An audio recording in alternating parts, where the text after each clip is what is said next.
రాష్ట్ర కాంగ్రెస్ పార్టీ రఘుపతి గారు పెద్దలు చిరంజీవి గారు మన అయ్యని కూడా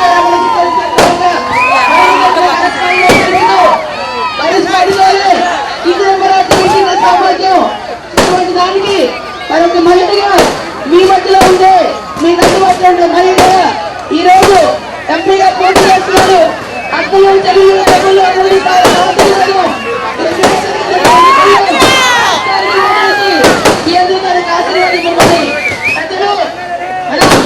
రాష్ట్ర కాంగ్రెస్ పార్టీ జరుగుతుంది. కేంద్ర మంత్రి వాళ్ళు చిరంజీవి గారిని మాట్లాడాలని కోరుతున్నాం.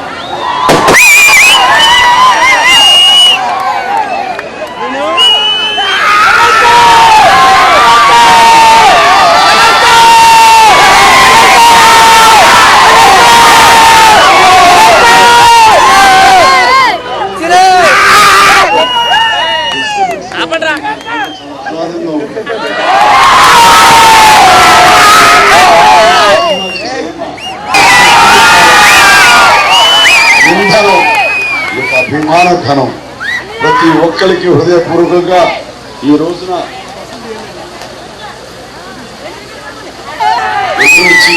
ముఖ్యంగా అక్కలు చెల్లెళ్ళు తల్లులు అలాగే అన్నలు ముందుకు నా హృదయపూర్వక ధన్యవాదాలు తెలియజేస్తాను. నమస్కారం.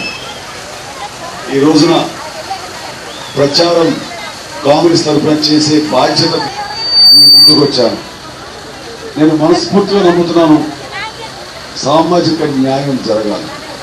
బడుగు బలహీన వర్గాల వారికి ఈ రోజున సామాజిక వర్ణాల వరకు కొన్ని వర్గాల వారికి ఆధిపత్యంతో వాళ్ళ వర్గపు ప్రతి ఒక్కరికి బడుగు బలహీన వర్గాల వారికి వెనుకబడిన తరగతుల వారికి ప్రతి ఒక్కరికి అవకాశం రావాలి.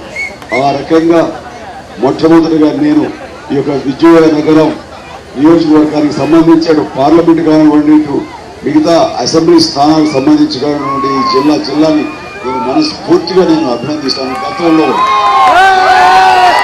మీరందరూ అంటూ ఆ రోజు నినదించి ఈ రోజున మనం ఈ రకంగా అన్ని రకాలుగా సంక్షేమ పథకాలు మనకు వస్తున్నాయి.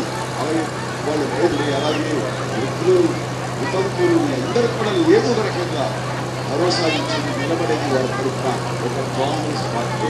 ఈ రోజున ఆ విధంగా మహిళలకు పెద్దపీట వేస్తూ విద్యార్థులే భవిష్యత్తు ఈ యొక్క దేశానికి నిర్మాతలకు యువనేత రాహుల్ గాంధీ వారికి పెద్దపీట వేస్తూ ఆ రకంగా మహిళలకు విద్యార్థులకు ఫీజు టీఎంఎస్ ఫండ్ కానివ్వండి, వాళ్ళ ఆరోగ్యం భద్రంగా ఉండాలని ఆ బాధ్యత కూడా ప్రభుత్వం తీసుకుని ఆ రకంగా దాదాపుగా 950 జబ్బులకు ఒక ఈ రోజున ఆరోగ్యశ్రీ ఆరోగ్యపడే నిజమైన అడుగు బలహీన పార్టీ. చంద్రబాబు నాయుడు గారు 9 సంవత్సరాల పరిపాలన మనం చూశాం. రైతులు నెత్తి దొరకబెట్టిన మనిషి, రైతాంగాన్ని అసలు లేకుండా చేద్దామనుకున్న మనిషి. ఎందుకంటే రైతాంగం తండ్రిగా ఉన్న మనిషి ఎవరైనా ఉంటారండి. ఆయన వ్యవసాయం అనేది ఆయన రైతు బిడ్డ ఎవరు తెలియదు. ఆయన ఏదో దగ్గర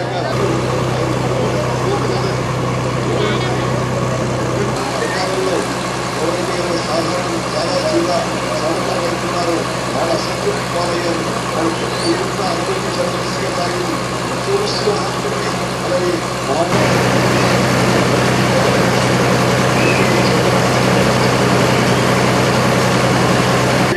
శాశ్వతంగా ఉండకుండా జైలు జీవితం నుంచి తప్పించుకోవాలని ఆ యొక్క చేసిన ఆర్థిక నేరాన్ని భూస్థాపితం చేయడం కోసం ఆయనకు కూడా అధికారాలు కావాలి. 9 గంటలకు ఉచిత విద్యుత్ ఇవ్వాలనేది గతంలో రాత్రించి అలాంటి ఇబ్బందులు గురవుతారనేది గమనించి ఈ రోజు నిరాటంగా పునఃపుట ఇవ్వాలని, అలాగే మద్దతు ధర క్వింటాలకి ఈ రోజున 1500 రూపాయల దాకా ఇవ్వాలని, 5000 రూపాయలు మార్కెట్ స్థిరీకరణ కోసంగా వాళ్ళకు ఏదైనా విపత్తు జరిగితే కోసంగా అందులో దాదాపుగా 5000 కోట్లు బడ్జెట్లో పొందుపరిచారు. అలాగే రైతులకు సన్నకారు రైతులు ఎవరైతే కౌలు రైతులు అత్యధికంగా ఉంటారు అలాంటి వారి కోసంగా రుణ గుర్తింపు కార్డులు ఆల్రెడీ చేయాలని రైతులు కూడా ఈ రోజు ఉంది. కాంగ్రెస్ ప్రభుత్వం వచ్చిన వెంటనే ఇవన్నీ కూడా అమలు చేసి తీసే దిశగా ఉన్నారు. విష ప్రచారం చేస్తున్నారంటే కనుక ఈ రోజున కాంగ్రెస్ పార్టీ కనుక బయట ఉందా, ప్రజల గుండెల్లో ఉంది, వ్యవసాయదారుల గుండెల్లో ఉంది, మహిళల హృదయంలో ఉంది, విద్యార్థుల గుండెల్లో ఉంది. దాన్ని తీసేయడం అంత తేలిక కాదని వారికి అందరికీ మనం తెలియదు. ఆడబిడ్డ పుడితే ఒక నివేదన వ్యక్తం చేసే రోజులు పోయాయి. ఆడబిడ్డ పుట్టగానే లక్ష్మి పుట్టిందని సంతోషపడేలాగా ఈ రోజున బిడ్డ పుట్టగానే 100 గజాల స్థలం ఆ బిడ్డని చాలా మంది అన్నారు ఎక్కడి నుంచి తీసుకొస్తారు. నేను అంటాను ఈ రకంగా మీరందరూ కూడా అలాగే అంటే అది చెప్తుంటే చాలా ఉన్నాయమ్మా. అంటే మీరు చాలా మందికి టీవీలు చూసే అవకాశం లేదు. ఒకవేళ టీవీలు ఉన్నా వాళ్ళకి కనెక్షన్స్ ఉండదు. అలాంటి ప్రతి ఒక్క వైట్ కార్డ్ చాలా ఉన్నాయి.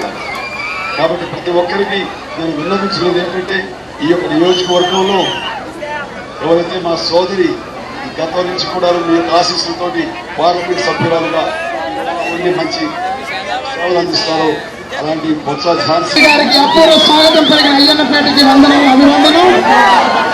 ఆయన నాయకత్వంలో రాష్ట్ర కాంగ్రెస్ ప్రచార సారథిగా కాంగ్రెస్ పార్టీని ముందుకు నడిపిస్తూ మీ అందరి ఆశీస్సులతో రామమూర్తి గారిని, బొత్స ఝాన్సీ లక్ష్మి గారిని విజయంతో గెలిపించడానికి వాళ్ళు ముందుకు సాగుతున్నారు.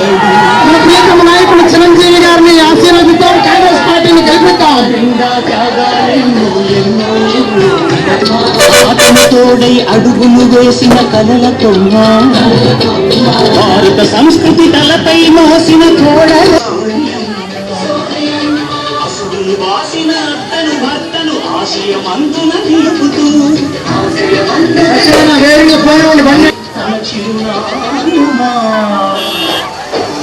ఒకటా రెండా త్యాగాలెన్నో